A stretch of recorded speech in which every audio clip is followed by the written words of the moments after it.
7ನೇ ತರಗತಿ ಕನ್ನಡ ಗದ್ಯ ಭಾಗ 2 ಸೀನಾ ಸೆಟ್ಟರು ನಮ್ಮ ಟೀಚರು ಪ್ರಶ್ನೋತ್ತರಗಳು.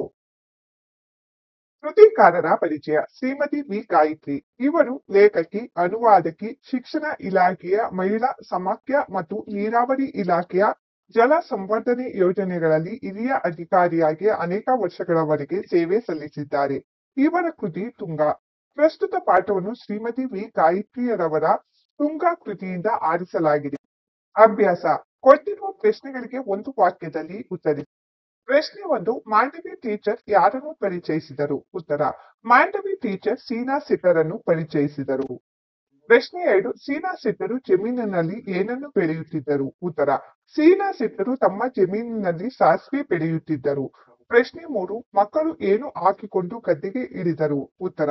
ಮಕ್ಕಳು ಕಂಬಳಿ ಕೊಪ್ಪೆ ಹಾಕಿಕೊಂಡು ಗದ್ದೆಗೆ ಇಳಿದರು. ಪ್ರಶ್ನೆ 4. ಆಲಪ್ಪನ ಕಾಲನ್ನು ಏನು ಕಚ್ಚಿತು? ಉತ್ತರ. ಆಲಪ್ಪ ಕಾಲನ್ನು ಒಂದು ನೀರಾವು ಕಚ್ಚಿತು. ಪ್ರಶ್ನೆ 5. ಮನೆಯ ಹಠ ಮಕ್ಕಳಿಗೆ ಯಾವ ಟವರ್ ಆಗಿ ಪರಿವರ್ತನೆಗೊಂಡಿತು? ಉತ್ತರ. ಮನೆಯ ಹಠ ಮಕ್ಕಳಿಗೆ ಗದ್ದೆ ವೀಕ್ಷಣೆಯ ಟವರ್ ಆಗಿ ಪರಿವರ್ತನೆಗೊಂಡಿತು. ಕೊಟ್ಟಿರುವ ಪ್ರಶ್ನೆಗಳಿಗೆ 2-3 ವಾಕ್ಯದಲ್ಲಿ ಉತ್ತರಿಸಿ. ಪ್ರಶ್ನೆ 1. ಶೀನಾ ಸೆಟ್ಟರ ವೇಷ ಹೇಗಿತ್ತು? ಉತ್ತರ. ಶೀನಾ ಸೆಟ್ಟರು ಹಳೆಯದಾದ ಒಗೆದ ಪಂಚೆಯೊಂದನ್ನು ಸೊಂಟಕ್ಕೆ ಸುತ್ತಿ ಮೇಲಕ್ಕೆ ಎತ್ತಿ ಕಟ್ಟಿದ್ದರು. ಚೌಕುಡಿಯ ಅಂಗಿ, ಅದಕ್ಕಿಂತ ಹಳೆಯ ಟವಲ್ನಿಂದ ತಲೆಗೆ ಲಪಾಟಿ ಸುತ್ತಿಕೊಂಡಿದ್ದರು. ಅವರ ವೇಷ ಟೀಚರ್ನಂತೆ ಇರದೆ ರೈತನಂತಿತ್ತು. ಪ್ರಶ್ನೆ 2. ಮಕ್ಕಳು ಸಸಿ ಕಿತ್ತ ಬಗೆ ಹೇಗಿತ್ತು? ಉತ್ತರ. ಮೊದಲು ಮಕ್ಕಳಿಗೆ ಇಡೀ ತುಂಬಾ ಸಸಿಗಳನ್ನು ಬುಡ ಸಮೇತ ಕೀಳುವುದು ಸಾಧ್ಯವಾಗಲಿಲ್ಲ. ಅನೇಕ ಸಸಿಗಳು ಹಾಳಾಯಿತು. 10 ಬಾರಿ ಕಿತ್ತು ಪ್ರಯತ್ನಿಸಿದಾಗ ಕೀಳುವುದು ಸಲೀಸಾಯಿತು. ಹಾಗೆಯೇ ಅವರ ಕೆಲಸ ವೇಗವೂ ಹೆಚ್ಚಾಯಿತು. ಪ್ರಶ್ನೆ 3. ಆಲಪ್ಪನಿಗೆ ಹಾವು ಕಚ್ಚಿದಾಗ ಸೀನಾ ಸೆಟ್ಟರು ಏನು ಹೇಳಿದರು? ಉತ್ತರ. ಆಲಪ್ಪನಿಗೆ ಹಾವು ಕಚ್ಚಿದಾಗ ಗಾಬರಿಯಾಯಿತು. ಆಗ ಸೀನಾ ಸೆಟ್ಟರು ಹೆದರಬೇಡ, ಏನೂ ಆಗುವುದಿಲ್ಲ, ಅದು ನೀರಾವು, ವಿಷವಿರುವುದಿಲ್ಲ. ಒಂದು ಮೀನು ಕಚ್ಚಿದ ಹಾಗೆ ಆಗುತ್ತದೆ ಎಂದು ಸಮಾಧಾನ ಹೇಳಿದರು. ಕೆಳಗಿನ ಮಾತುಗಳನ್ನು ಯಾರಿಗೆ ಹೇಳಿದರು ತಿಳಿಸಿ. 1. ಹಂಗಾರೆ ಸೀನಾ ಸೆಟ್ರು ನಮ್ಮ ಟೀಚರು. ಈ ಮಾತನ್ನು ತುಂಗ ತನ್ನ ಉಪಾಧ್ಯಾಯಿನಿ ಹಾಗೂ ವಿದ್ಯಾರ್ಥಿಗಳ ಮುಂದೆ ಹೇಳಿದಳು. 2. ಮುಂಚೆ ಸಸಿಗಳನ್ನು ಕೀಳೋಣ. ಈ ಮಾತನ್ನು ಸೀನಾ ಸೆಟ್ಟರು ಮಕ್ಕಳನ್ನು ಉದ್ದೇಶಿಸಿ ಹೇಳಿದರು. 3. ಇವತ್ತು ಪೂರ್ಣ ಕಿತ್ತೆ ಹೋಗೋಣ. ಈ ಮಾತನ್ನು ಮಕ್ಕಳೆಲ್ಲರೂ ಒಕ್ಕೊರಲಿನಿಂದ ಸೀನಾ ಸೆಟ್ಟರಿಗೆ ಹೇಳಿದರು. 4. ಕೈ ಎಲ್ಲಿ ಹೋಯ್ತು?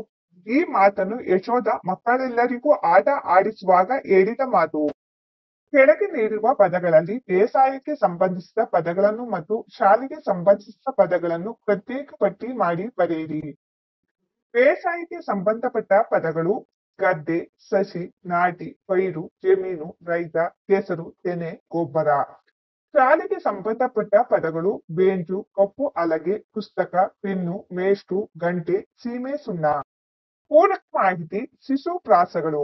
2. ಕೆಳಗೆ ನೀಡಿರುವ ಬಂಡಿ ಆಟದಲ್ಲಿ ಬಿಟ್ಟ ಪದಗಳನ್ನು ತುಂಬಿ. ಅಚ್ಚಚ್ಚು ಬೆಳೆದಚ್ಚು, ಅಲ್ಲಿ ನೋಡು ಇಲ್ಲಿ ನೋಡು, ಸಂಪಂಗಿ ಮರದಲ್ಲಿ ಗುಂಪು ನೋಡು. ಯಾವ ಗುಂಪು? ಕಾಗೆ. ಯಾವ ಕಾಗೆ? ಕಪ್ಪು ಕಾಗೆ. ಯಾವ ಕಪ್ಪು? ಇಜ್ಲು ಕಪ್ಪು. ಯಾವ ಇಜ್ಲು? ಮರದ ಇಜ್ಲು. ಯಾವ ಮರ? ಮಾವಿನ ಮರ. ಯಾವ ಮಾವು? ಸಿಹಿ ಮಾವು. ಯಾವ ಸಿಹಿ? ಸಕ್ಕರೆ ಸಿಹಿ. ಯಾವ ಸಕ್ಕರೆ? ಮಂಡ್ಯ ಸಕ್ಕರೆ. ಯಾವ ಮಂಡ್ಯ? ಕರ್ನಾಟಕ ಮಂಡ್ಯ. ಯಾವ ಕರ್ನಾಟಕ? ನಮ್ಮ ರಾಜ್ಯ ಕರ್ನಾಟಕ. ಅಭ್ಯಾಸ. ಉದಾಹರಣೆಯಲ್ಲಿ ನೀಡಿರುವಂತೆ ಕೆಳಗಿನ ವಾಕ್ಯಗಳಲ್ಲಿ ಸರ್ವನಾಮಗಳನ್ನು ಗುರುತಿಸಿ ಅವು ಯಾವ ರೀತಿಯ ಸರ್ವನಾಮಗಳೆಂದು ತಿಳಿಸಿ. ಉದಾಹರಣೆ. ವಾಕ್ಯ. ಕಷ್ಟ ಬಂದಾಗ ನಾವು ಯಾರಿಗೂ ಸಹಾಯ ಮಾಡದಿದ್ದರೆ ನಮಗೆ ಯಾರು ಸಹಾಯ ಮಾಡಲಾರರು. ಸರ್ವನಾಮ ಪದಗಳು ನಾವು, ನಮಗೆ. ಸರ್ವನಾಮದ ವಿಧ ಉತ್ತಮ ಪುರುಷ ಸರ್ವನಾಮ. ವಾಕ್ಯ. ನೀನು ಸುಳ್ಳುಗಾರನೆಂದು ಗೊತ್ತಾದ ಮೇಲೆ ನೀನು ನಿಜ ಹೇಳಿದರೂ ನಿನ್ನನ್ನು ಯಾರೂ ನಂಬುವುದಿಲ್ಲ. ಸರ್ವ ಪದಗಳು ನೀನು, ನಿನ್ನನ್ನು. ಸರ್ವನಾಮದ ವಿಧ ಮಧ್ಯಮ ಪುರುಷ ಸರ್ವನಾಮ. ವಾಕ್ಯ. ಅವನಿಗೆ ಅವನ ಅಕ್ಕ ಒಂದು ಪುಸ್ತಕ ಕೊಟ್ಟಳು. ಸರ್ವನಾಮ ಪದ ಅವನಿಗೆ ಅವನ. ಸರ್ವನಾಮದ ವಿಧ ಪ್ರಥಮ ಪುರುಷ ಸರ್ವನಾಮ. ವಾಕ್ಯ. ಅವನು ತನ್ನ ಪುಸ್ತಕವನ್ನು ಬಹಳ ಮೆಚ್ಚಿಕೊಂಡನು. ಸರ್ವನಾಮ ಪದ ಅವನು ತನ್ನ. ಸರ್ವನಾಮದ ವಿಧ ಪ್ರಥಮ ಪುರುಷ ಆತ್ಮಾರ್ಥಕ. ವಾಕ್ಯ. ನಮ್ಮ ಕೆಲಸಗಳನ್ನು ನಾವೇ ಮಾಡಿಕೊಳ್ಳಬೇಕು. ಸರ್ವನಾಮ ಪದ ನಮ್ಮ, ನಾವೇ.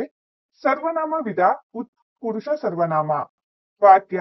ನಾವು ಊರಿಗೆ ಹೋಗಿ ನಿಮ್ಮ ಸಾಮಾನುಗಳನ್ನು ಅವುಗಳನ್ನಿಟ್ಟಿರುವ ಪೆಟ್ಟಿಗೆಯನ್ನು ತರುತ್ತೇವೆ.